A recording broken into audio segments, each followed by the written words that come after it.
Entramos en la consulta de nuestro psicólogo de cabecera.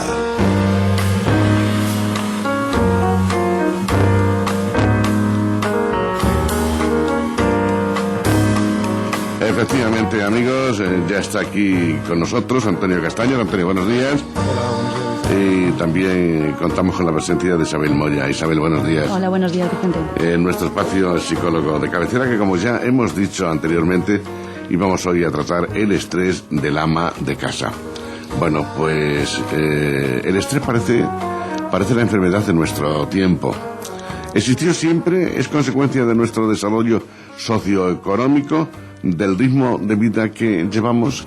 Bueno, un poco de todo hay, ¿no? Existió siempre en la medida que cualquier organismo vivo sometido a una presión que supere su capacidad de controlarlo, su capacidad de adaptarse, entra en una situación de lo que llamamos respuesta ante el estrés.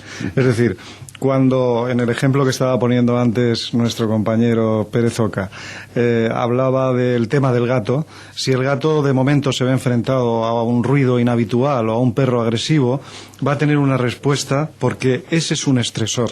Es algo que supera o que pone en riesgo su capacidad de adaptación y, por lo tanto, su supervivencia.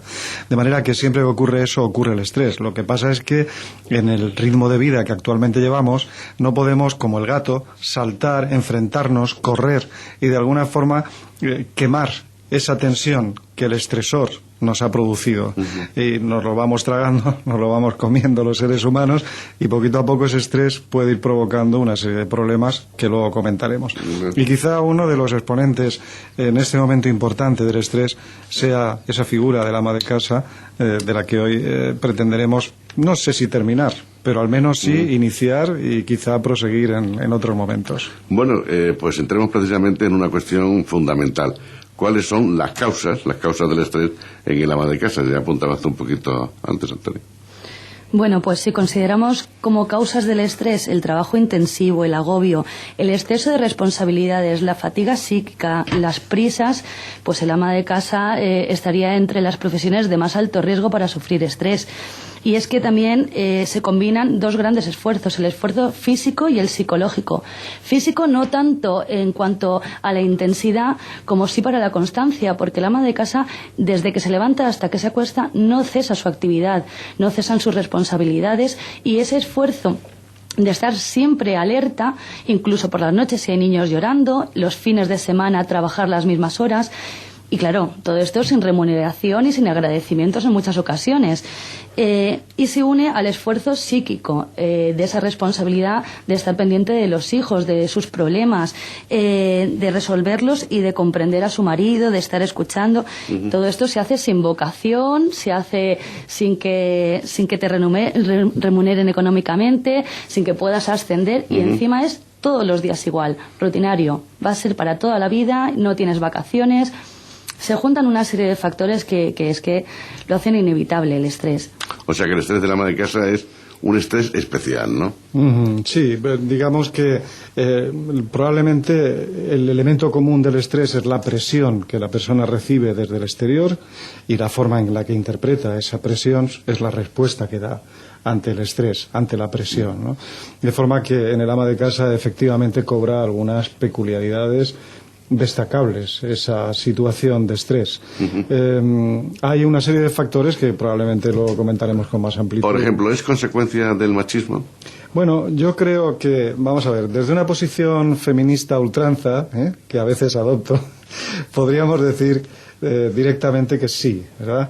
Pero como aquí no se trata de culpar a nadie, sino de analizar las causas, pues pensemos que todos estamos inmersos, también las amas de casa, en una cultura machista, no ya en el machismo de los hombres, sino en una cultura machista.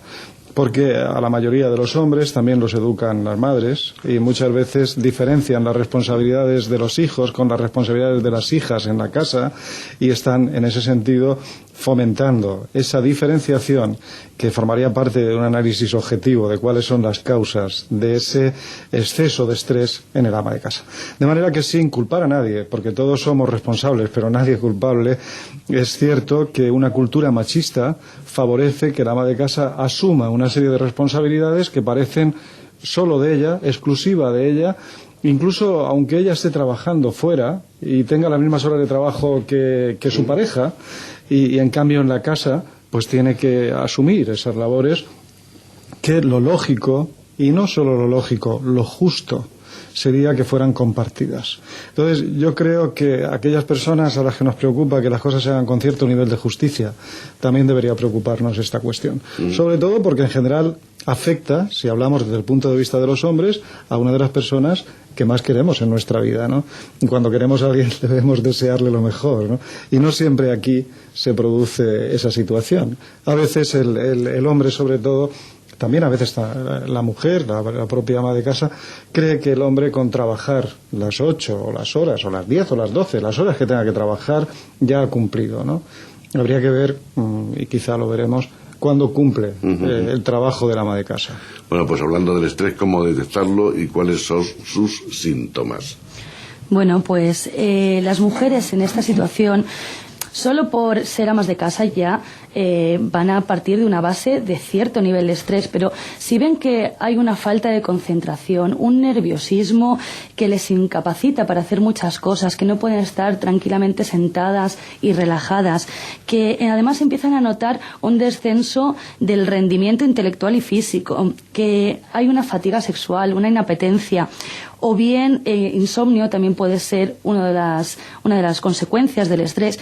Todos los problemas estomacales, desde estreñimiento, acidez, indigestión, digestiones difíciles, también suelen estar relacionados con el estrés, así como los dolores de espalda y cuello y de cabeza son muy típicos del estrés. Todos estos pueden ser indicios de que está sufriendo una somatización por estrés y debería mirárselo.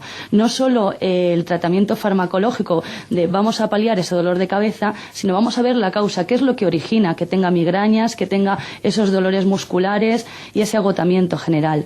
Bueno, parece que el estrés es el culpable de casi todo, ¿no? Bueno, el culpable de gran parte de los síntomas psicosomáticos que acaba de comentar Isabel, porque ya hemos dicho, si esa persona estuviera en un estado natural, instintivo, casi prehomínido, en una situación de estrés, la resolvería pues corriendo, gritando, saltando sobre lo que la amenaza y resolvería esa tensión que al no ser así se va acumulando y poquito a poco va pasando de ser emocional o psicológica a ser también física. Y efectivamente esos síntomas hay que conocerlos y de alguna forma saber detectarlos para poner solución. Claro, porque debemos saber en qué puede derivar todo esto, ¿no? Claro, es que esto puede derivar, en primer lugar, yo creo, en una convivencia poco gratificante entre esa ama de casa y las personas que le rodean. Porque claro, el ama de casa, aunque asuma, entre comillas, que esas son sus tareas, es inteligente y se da cuenta que no es justo que ella sea la última en terminar el trabajo durante la noche, porque es la última que tiene que recoger la mesa después de la cena, porque es la última que ha preparado la cena, porque es la primera que a la mañana siguiente tiene que preparar el desayuno, que hacer las cámaras, etcétera, etcétera. Y claro, se da cuenta de que eso no es justo, ¿no?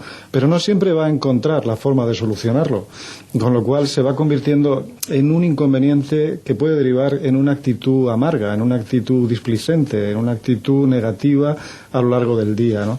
¿Cuántas amas de casa y cuántas señoras acuden al gabinete y nos comentan en CESCAN que su marido cuando llega la noche la incita o le apetece mantener relaciones sexuales y entonces es cuando ella dice, bueno, pero si durante todo el día yo no he recibido ninguna muestra de cariño, esto de mantener relaciones sexuales cuando he sido despreciada prácticamente durante el resto del día, ¿a cuento de qué? ¿No? Es cosa que los hombres no terminan de entender mucho, porque para los hombres no está tan vinculado al afecto, ¿no?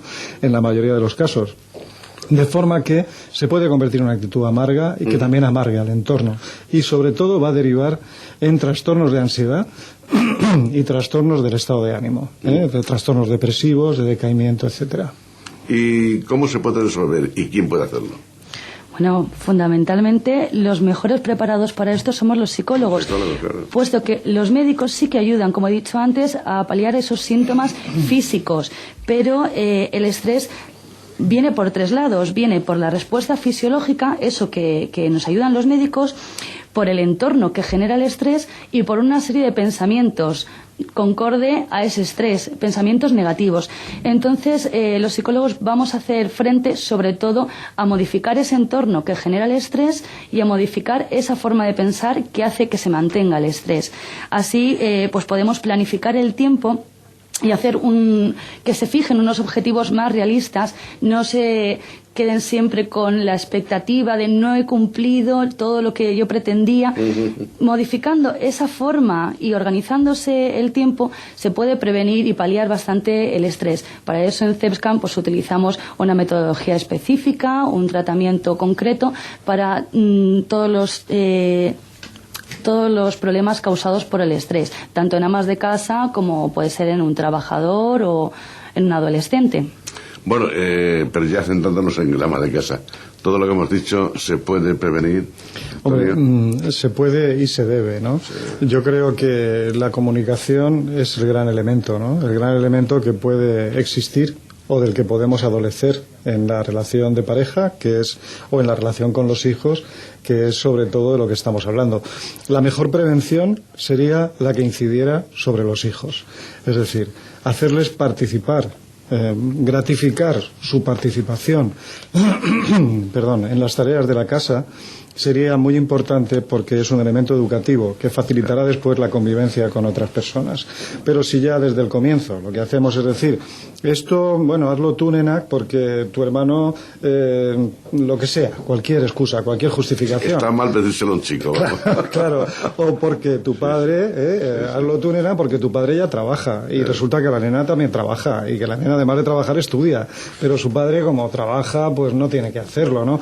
Es decir, estos modelos que de alguna forma van a encontrar su prolongación en la relación de pareja son la primera obligación, entre comillas, que tenemos los padres a la hora de hacer un poquito más igualitarios los derechos y los deberes sin diferenciar por sexos, ¿no? Esa sería la primera prevención.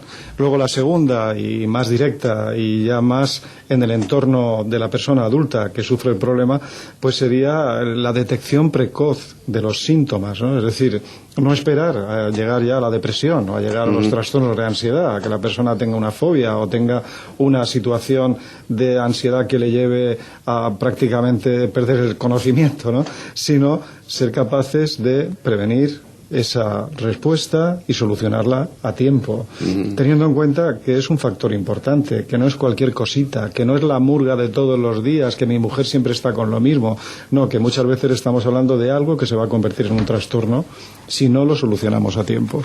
Y para eso está la prevención, para solucionar a tiempo las cosas. Isabel, ¿algo más? Yo aconsejaría a las mujeres que trabajan en casa que aprendan a delegar también, que quieren cargar todas las responsabilidades y tienen que aprender a delegar en sus maridos y a consideran un poco hijos. También inútiles al resto de la casa, es verdad. Claro, si esto no lo hago yo, no sale igual de bien. No pasa nada porque no salga perfecto. Claro. Hay que bajar un poquito ese nivel de exigencias, que ya aprenderán poco a poco a hacer las camas bien o a preparar la mesa bien. Y además no puedes esperar a que lo adivinen, se lo tienes que pedir. pero que lo hagan además. Claro. Eso es. Esa es la solución. Bueno, la solución, digamos que... Entre comillas, el intento. De todas formas, hay personas que pueden estar sufriendo mucho en estos momentos y a lo mejor no saben por lo que es, Antonio, y esto es... Claro, es que yo creo que por eso la detección precoz, la detección cuanto antes, ¿no? Y cuando el tema se está escapando un poquito de las manos, acudir al psicólogo, que por preguntar no pasa nada, por asesorarse no pasa nada, y sobre todo en CESCAN ese asesoramiento es gratuito, de manera que... Y para eso estáis vosotros. Claro, no hay ningún problema. Antonio Castaños, Isabel Moya, muchas gracias por acompañarnos, un saludo muy cordial y hasta la próxima semana, tal día como hoy, el martes, con el psicólogo de cabecera.